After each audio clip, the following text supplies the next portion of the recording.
जों दिनै profit and लसनि माखासे सोंथिफोरखौ खालामगोन। बेनि सिगां जोङो माखासे कनसेप्टफोरखौ मिथिनानै लानि। बेहाय स्लाइडआव होनाय दङ कस्ट प्राइस। कस्ट प्राइस मानि मा? बायनाय बेसेन। बेनि उनाव होनाय दङ सेलिं प्राइस। सेलिं प्राइस मानि फाननाय बेसेन। नेक्स्टआव होनाय दङ सेलिं प्राइस इज ग्रेटार देन कस्ट प्राइस।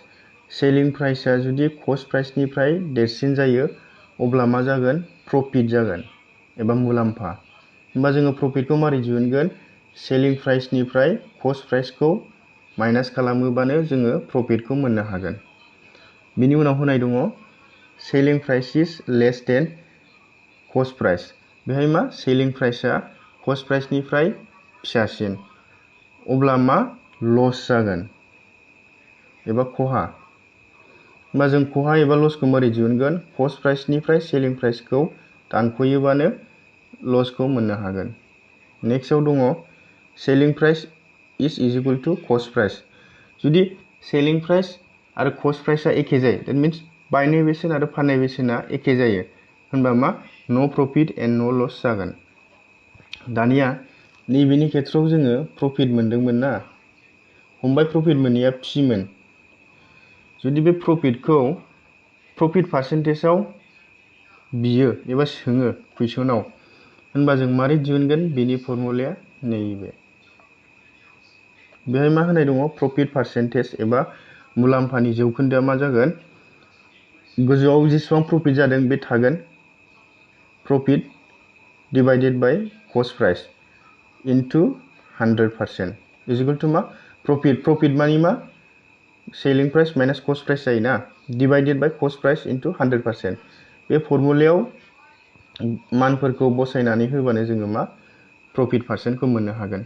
आरो जुदि नैबेहाय जोंना लस जादोंमोन ना, लसनि बेलायावबो जोङो मा? लस पार्सेन्टेज सोङोबा बेसेबां लस जादों बेखौ नैबेहाय गोजौआव होदो। बिनि उनाव कस्ट प्राइस इनटु 100%। बेहाय मानफोरखौ बहायनानै होबानो जोङो मा? लस पार्सेन्टेजखौ मोनगोन।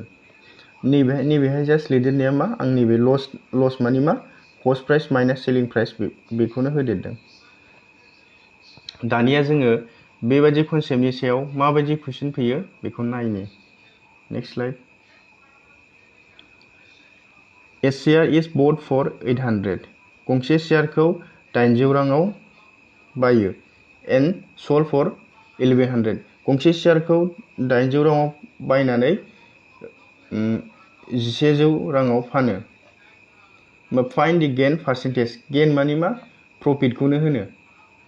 बे कुइसना SSC GD 2022 आव फैदोंमोन। होनबा बेहाय मा? बायनाय बेसेनखौ होनाय दङ 800 आरो मा? फाननाय बेसेनखौ होनाय दं 1100। अब्ला बेनि मा? गेन पार्सेन्टेज एबा मुलाम्फानि पार्सेन्टेज एबा प्रफिट पार्सेन्टेजखौ सोंदों।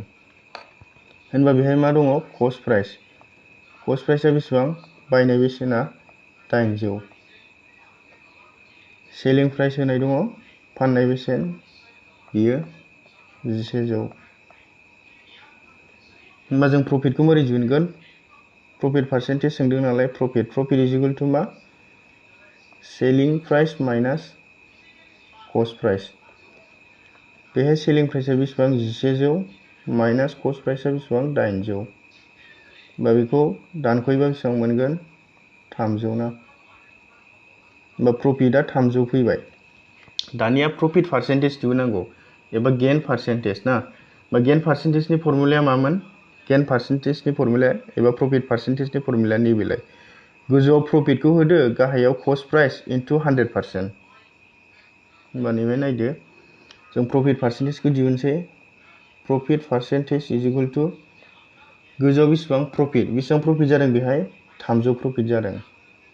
300 डिभाइडेड बाय गाहायाव मामोन? Cost price. कस्ट प्राइसआ बेसेबांमोन जोंना? बायनाय बेसेना 800। होनबा बेहाय 800खौ होदो इनटु 100%।